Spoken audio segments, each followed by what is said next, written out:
Hello and welcome to The World's Last Night. This is James Thayer. Today we're in Genesis chapter 2. If you have not seen it already, I highly recommend watching the Disney movie The Prince of Egypt. Not just for the story, which is fantastic. It's the Exodus story, the story of Moses and the Israelites coming out of Egypt. But the score, the music, the songs are extremely catchy, and inspiring. Especially the one, There Can Be Miracles When You Believe. That song is really good. So absolutely, while we're going through Exodus, if you get time to watch that movie, it's definitely worth watching. I will say this about it, though. It really puts a lot more emphasis on the character of Moses than the actual Bible does. In the actual Bible, as we're going to read, you're going to find that Moses' brother Aaron does a lot of the things that Moses does in the movie The Prince of Egypt. And we'll talk about that when we get to it. I'm kind of getting ahead of myself, but when we introduce Aaron, I might talk a little bit more about that. What else? I guess that's it. Let's just go ahead and start reading chapter 2, verse 1. Now a man from the family of Levi married a Levite woman. The woman became pregnant and gave birth to a son. When she saw that he was beautiful, she hid him for 3 months. Okay, so why? Remember in chapter 1, it's because Pharaoh has instituted basically the state-sponsored killing of all newborn males that are Hebrews, which would be Moses at this time. So she's hiding Moses instead of, well, the other option is to let him die. Hides him for 3 months. All right, verse 3. But when she could no longer hide him, she got a papyrus basket for him and coated it with asphalt and pitch. She placed the child in it and set it among the reeds by the bank of the Nile. Then his sisters stood at a distance in order to see what would happen to him. So this is sort of ironic because Pharaoh did order all the newborn boys to be tossed into the Nile. It's ironic that Moses is being put into the Nile River also, but in a little raft, a little papyrus basket. And this sort of reminds you of the flood, the Great Flood, and the Ark, how, this little basket is going to not just preserve Moses, but because of Moses, is going to save and free many lives down the line. So this basket, it's floating. Now, Moses' older sister is watching it. We come to find out her name is Miriam, and she is a character that we'll introduce later on by name, but she's younger at this point. So, verse 5, Pharaoh's daughter went down to bathe at the Nile while her servant girls walked along the riverbank. Seeing the basket among the reeds, she sent her slave girl to get it. When she opened it, she saw the child, a little boy, crying. She felt sorry for him and said, "This is one of the Hebrew boys." Then his sister said to Pharaoh's daughter, "Should I go and call a woman from the Hebrews to nurse the boy for you?" "Go," Pharaoh's daughter told her. So the girl went and called the boy's mother. Then Pharaoh's daughter said to her, "Take this child and nurse him for me, and I will pay your wages." So the woman took the boy and nursed him. When the child grew older, she brought him to Pharaoh's daughter, and he became her son. She named him Moses, because she said, "I drew him out of the water." So this is a classic hero's journey. You're going to have Moses, who is, from a totally different people group, is being adopted by a king. Well, not a king, Pharaoh's daughter, so a princess. It's really quite wonderful that out of all the people for this slave girl to find, she finds Moses' actual mother, who gets to nurse and raise Moses until a certain age, until he's adopted by Pharaoh's daughter. She named him Moses, and that's technically a Hebrew name. It means drawn out of water, but then also the root word for that in Egyptian means born. So you could say, born from water, drawn out of water. It's a very interesting name and combination between Hebrew and Egyptian, and it's really fitting for this little baby that was found crying in a basket floating in a river, and it absolutely touched Pharaoh's daughter's heart. You see God working behind the scenes here. First, you have Moses' mother having faith in God to take care of this child and literally just putting him in a river where there's crocodiles and waves and all of that, but trusting God. And in fact, if we flip over to Hebrews chapter 11, I believe that she gets a nod for this. So verse 23, Hebrews chapter 11, it says, "By faith Moses, after he was born, was hidden by his parents for 3 months, because they saw that the child was beautiful, and they didn't fear the king's edict." So they didn't fear the king's edict. And instead, they had faith in God to take care of their child.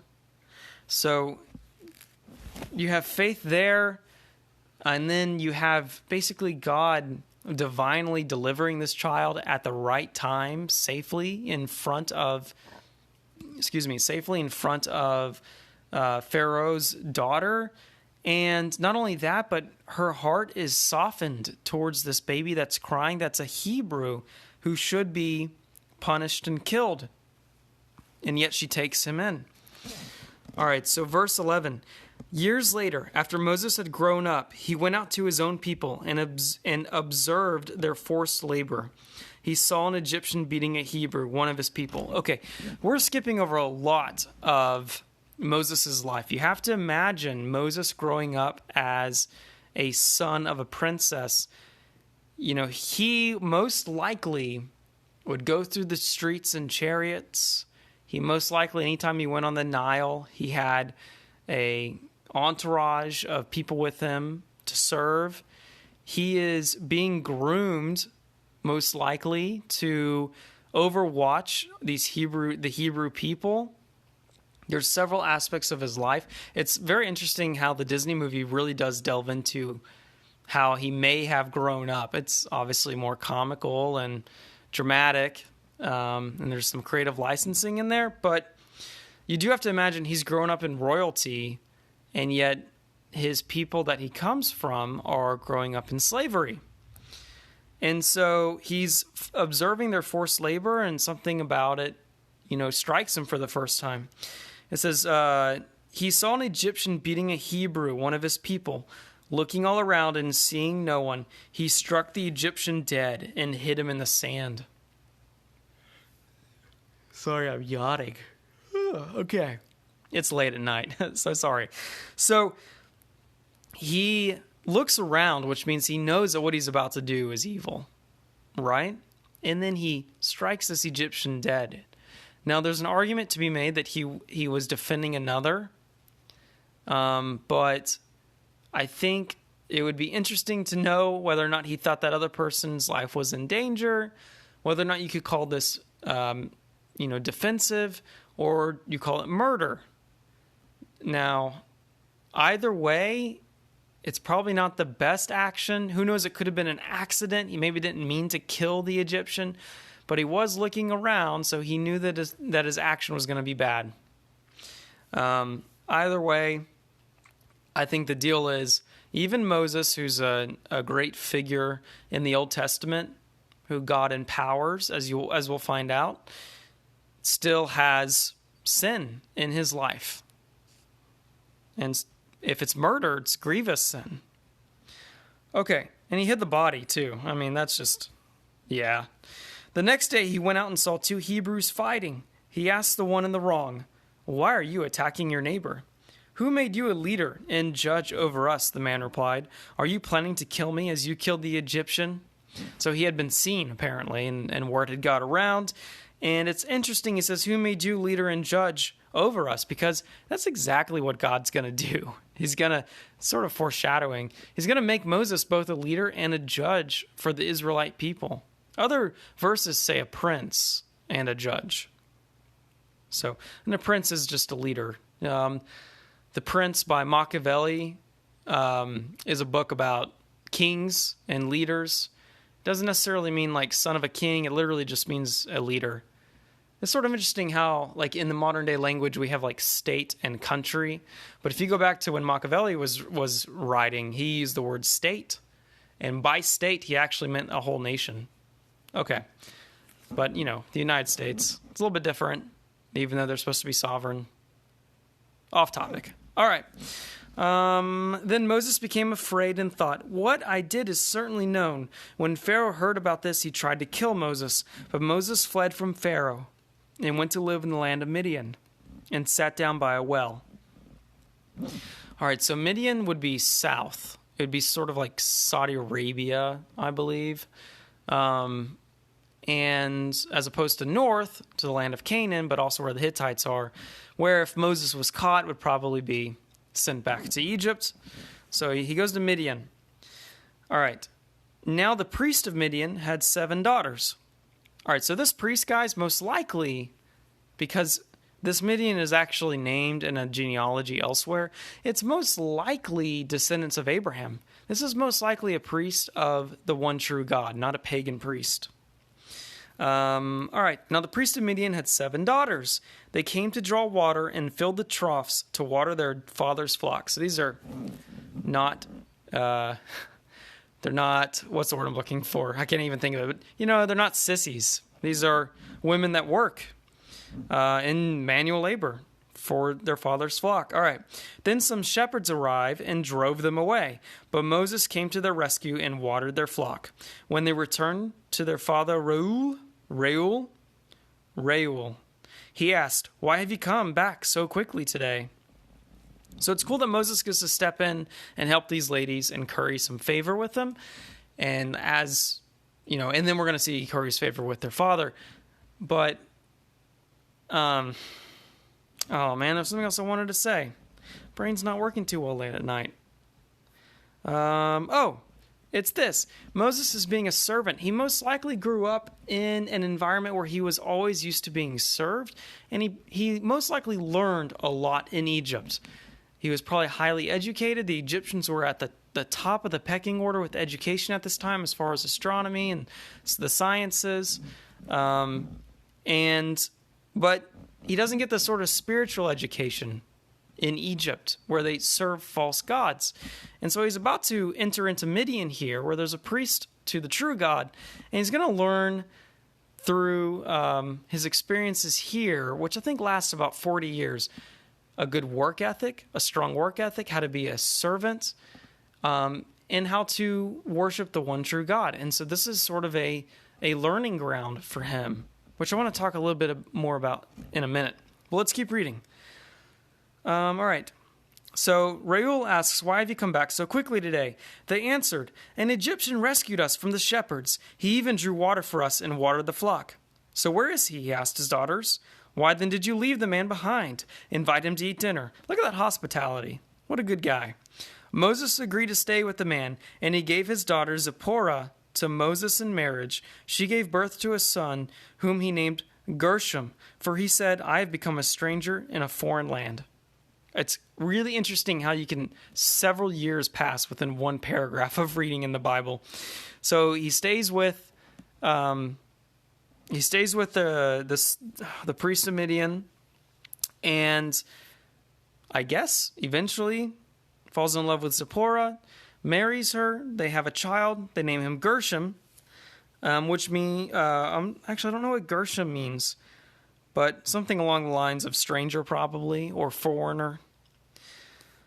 Okay, after a long time, the king of Egypt died.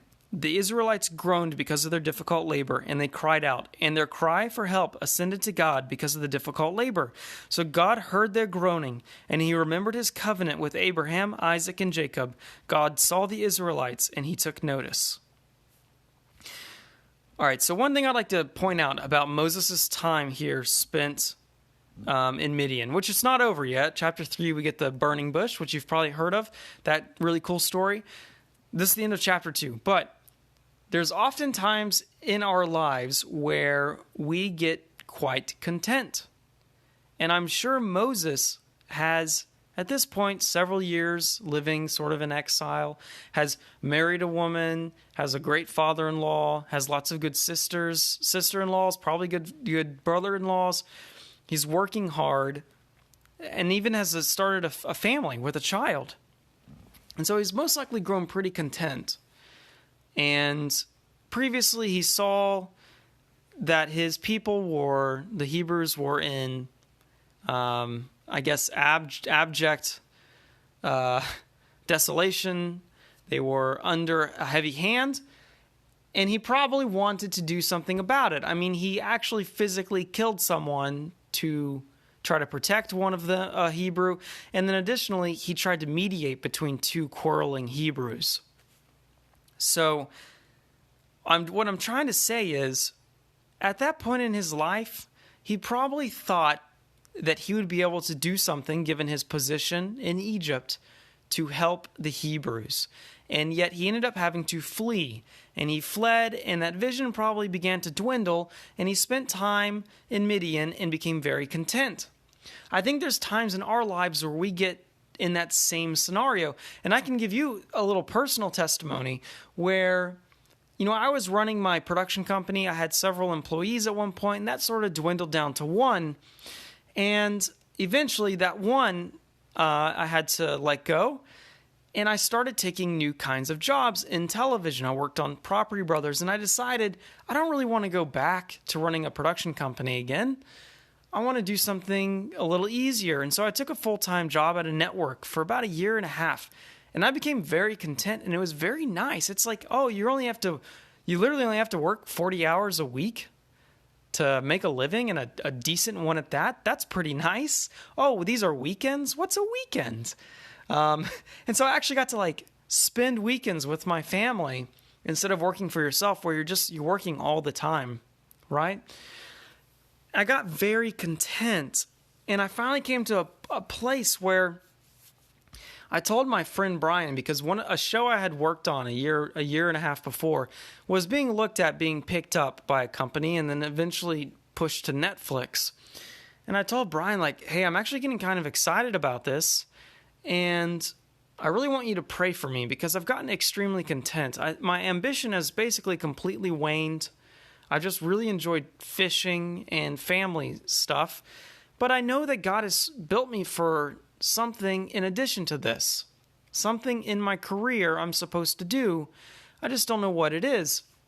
But I got to say, during this time of contentment, I was learning a lot. I was honing my skills. I was becoming a much better editor. Actually, my wife, a couple months ago, complimented how much better at editing I'd become. And it's a lot due to grinding it out, 40 hours a week, editing full time for this network. And I told Brian, pray that God gives me ambition again. And I prayed to God one night that he'd give me ambition again. The next day is actually when I found out that my film might be optioned, or my television series might be optioned.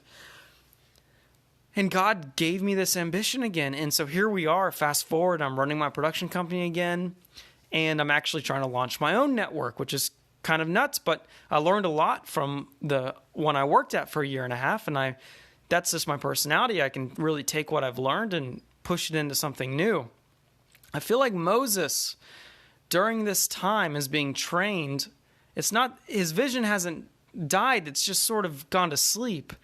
And what we're about to find out in chapter 3 is that he gets awakened again, because he's going to meet God face to face in a burning bush, face to face, as much as face as you can, I guess, with God. And he's going to be have this ambition placed into him, a great calling upon his life. So all that to say, I think the great takeaway from this chapter is that God sometimes takes us out of the fight to train us, to help us grow in discipline and in faith. And we might become very content, but just be ready, because at any moment God might throw you back into it. I tell Allie this all the time because she feels called to do ministry in Africa. I really tell her, I really feel like we're going to have that missionary ministry, but it's after we grow our children. I really feel like in our 50s and 60s, we'll be hardcore in the ministry doing missionary work and itinerant evangelism. But in this period of time, I feel like we're called to raise children, godly children, send them out into the world. And so I bet through that we learn something that eventually we'll use in that latter half of our life, when I suspect God will reawaken and infuse and create opportunity for that calling that is specifically upon my wife's life in mission work, but also my own, which is in evangelism. And it's also interesting that I told you about going back to the church where I met God. I told you He gave me some visions. I never connected the dots, but those visions are most likely visions of Africa or in Africa, things in Africa. I don't want to go into them. And I never connected the dots until my mom found out that Allie felt called to Uganda. And she said, James, remember whenever you came to the faith and you had these visions? And so it could be that God is orchestrating this in my life and my wife's life. And in the same way, He's orchestrating certain things in your life too. Scripture tells us that God is preparing you for good works that He has prepared in advance. So He's preparing you, and likewise He has pre-produced these good works for you to accomplish in the future. But you got to go through that preparing and that pruning stage to get to that second stage, or what the work He has created you for. So to boil all that down, I feel like that's the point Moses is in right now. And that's my big takeaway from chapter 2. So next time I come back, we'll hop into chapter 3. We'll hear about the burning bush and all that jazz, and move on. So until then, this is James from The World's Last Night.